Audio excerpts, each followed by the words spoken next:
BPL এর ইতিহাসে কিন্তু এই কলঙ্কজনক যে অধ্যায় বা কালো দাগটা কিন্তু অনেক বছর পর্যন্ত থেকে যাবে। বিসিবি হয়তো বা বুঝিয়ে শুনিয়ে তাদেরকে মাঠ পর্যন্ত নিয়ে এসেছে, সেই একটা চেক ধরিয়ে দেওয়া হয়েছে, সেটা কলাপাতার মতোই আমার কাছে মনে হয়। আমি শিওর এই চেক বাউন্স করবে। ডেইলি অ্যালাউন্স যেটা বলে ক্রিকেটারদের যে পার্সোনাল খরচগুলো, সেই খরচগুলো আসলে তারা দেয়নি, নিজের পকেটের টাকা খরচ করে তারা আসলে বিপিএলটা খেলছে। এরকম নোংরামি, এরকম বাজে সিচুয়েশন রেকর্ড, বিশ্ব রেকর্ড হবে, এটা আসলে আমার মনে হয় কেউই চায়নি, যার কারণে শেষ পর্যন্ত জোড়াতালি দিয়ে ম্যাচটা মাঠে গড়িয়েছে। পেমেন্ট না পাওয়ার কারণে ম্যাচ বয়কট করেছে দুর্বার রাজশাহীর বিদেশি ক্রিকেটাররা। বিপিএল এর ইতিহাসে ওয়ান অফ দ্য কালো রাত বলা যায়। বিপিএলকে আরও কলঙ্কিত করেছে মনে হয়। কলঙ্কিত করারও একটা লিমিট থাকে, আমার কাছে মনে হয় লিমিট ছাড়িয়ে আজকে কলঙ্কিত করেছে রাজশাহী। এবং এই নাটক আসলে কখন শেষ হবে, কবে শেষ হবে বলাটা খুব কঠিন, কারণ রাজশাহী হয়তোবা এই ঘটনাগুলো ঘটিয়ে তারা বিদায় নিবে, হয়তোবা তাদেরকে ব্যান করা হবে, অনেক কিছু করা হবে, কিন্তু বিপিএলের ইতিহাসে কিন্তু এই কলঙ্কজনক যে অধ্যায় বা কালো দাগটা কিন্তু অনেক বছর পর্যন্ত থেকে যাবে। বিসিবির কিন্তু এটা বয়ে নিতে হবে। সো আমি বলবো রাজশাহী যেই লেভেলে আসলে তারা কাজগুলো করেছে, চরম রকমের ফাইজলামি বললেও আসলে ভুল হবে না। ফাইজলামিরও একটা লিমিট থাকে, তারা ফাইজলামিকেও আসলে লিমিট ছাড়িয়ে গেছে এবং এখন যে পর্যায়ে নিয়ে এসেছে তারা এখন রীতিমতো বাংলাদেশের ক্রিকেট নিয়ে, বাংলাদেশের ক্রিকেটের মান ইজ্জত নিয়ে খেলাধুলা করছে, সোজা হিসাব। আদারওয়াইজ তারা যদি মিনিমাম বাংলাদেশের ক্রিকেটের প্রতি তাদের যদি ভালোবাসা থাকতো, তারা যদি আসলেই ক্রিকেটের জন্যই তারা আসলে বিপিএলে দল নিয়ে আসতো, আমার কাছে মনে হয় না এতটুকু লজ্জারও একটা সীমা থাকে, লজ্জা পর্দা সব কিছু ছাড়িয়ে তারা আসলে একটা অন্য লেভেলে পৌঁছে গেছে, যে তাদের লজ্জা নেই, তাদের লাজ নেই, কোনো কিছুই নেই, এবং সেটা যতভাবে আসলে বোঝানো যায় সবভাবেই তারা বোঝাচ্ছে এই বিপিএলে।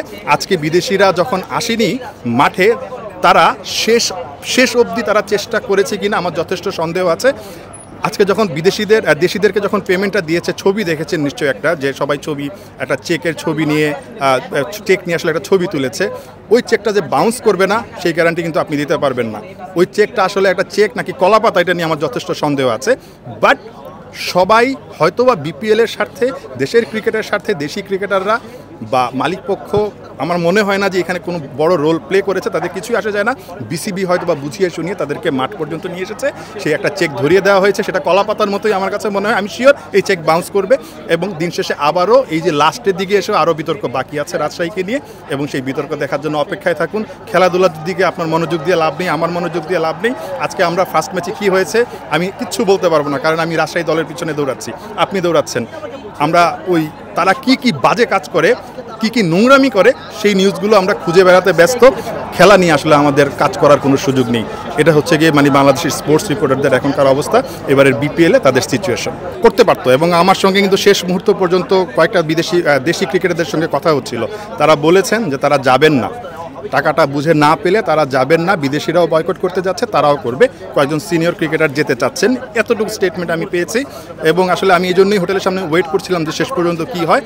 আসলেই তারা আসতে চায়নি, সত্যি কথা যেটা। আমার কাছে মনে হয় শেষ পর্যন্ত বিসিবি তাদেরকে বুঝিয়ে শুনিয়ে আরও একবার চেষ্টা করেছে, আরও একবার তারা তো আসলে দিন শেষে দেশের ক্রিকেটটাকে ভালোবাসে, দেশের ক্রিকেটের স্বার্থে, নিজেদের স্বার্থেও বলতে হবে, কারণ দিন শেষে এই ক্রিকেটারগুলা এতদিন ধরে, আজকে দীর্ঘ প্রায় 1 মাস ধরে বিপিএলটা চলছে বা চলবে, তারা নিজের পকেটের টাকা খরচ করে বাইরে খাচ্ছে, তারা হোটেলে থাকছে।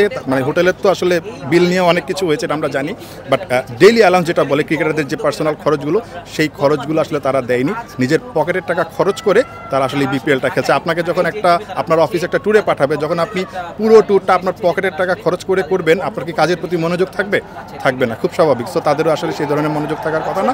তারা আসলে বড় একটা ধাক্কা খেয়েছে এবং তারা আসলেই আসতে চায়নি। দেশের ক্রিকেটের স্বার্থের কথা হয়তো চিন্তা করে তারা এসেছে, বাট বিদেশি ক্রিকেটারদের এত চিন্তার সুযোগ নাই। তারা অনেক দিন আসলে বলে আসছিল, বোঝানোর চেষ্টা করছিল, শেষ পর্যন্ত যখন তারা পেমেন্ট পায়নি, তারা দিন শেষে প্রফেশনাল, দেশি ক্রিকেটাররাও প্রফেশনাল, বাট তাদের কিচ্ছু আসে যায় না। বিপিএলের কী হলো না হলো এটা দেখার বিষয় তাদের না, তারা বয়কট করে দিয়েছে। আমার মনে হয় এই ম্যাচের পর দেশিরাও যদি বেশি ফাইজলামি করে তারাও আসলে কিন্তু অনেক খারাপ কিছু করবে আমার কাছে মনে হয়। না, নিয়মটা ভঙ্গ করতে আপনি ঠিকই বলেছেন যে দুজনের একটা ব্যাপার আছে। আমি টেকনিক্যাল কমিটির রাকিবুল হাসানের সঙ্গে কথা বলছিলাম, আসলে রাকিবুলের কাছে জানতে চেয়েছিলাম যে আসলে ঘটনাটা কীভাবে আসলে তাদেরকে খেলতে দেওয়া হলো।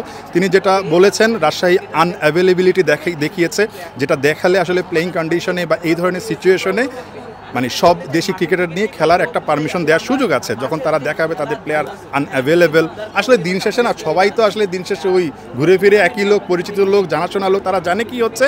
বাট ওই যে মাঠে খেলাটা আসলে মানে গড়ানোটা খুব বেশি সবাই চাচ্ছিলেন, ওই লজ্জা থেকে বাঁচতে চাচ্ছিলেন। লজ্জার তো আসলে চরম সীমায় আমরা পৌঁছে গেছি, বাট শেষ লজ্জাটা যেন না হয় যে মাঠে খেলা হয়নি, দর্শকরা ফিরে গেছে, ম্যাচ বয়কট হয়েছে, ওয়াকওভার পেয়েছে। যে ছোটোবেলা আমরা খেলতাম ওয়াকওভার পেয়ে একদল জিতে চলে যায়, এরকম নোংরামি, এরকম বাজে সিচুয়েশন, রেকর্ড, বিশ্ব রেকর্ড হবে, এটা আসলে আমার মনে হয় কেউই চায়নি। যার কারণে শেষ পর্যন্ত জোড়াতালি দিয়ে ম্যাচটা মাঠে গড়িয়েছে। এটাই হচ্ছে আপাতত স্বস্তির, বাট অস্বস্তির অনেক কিছু এখনও বাকি আছে।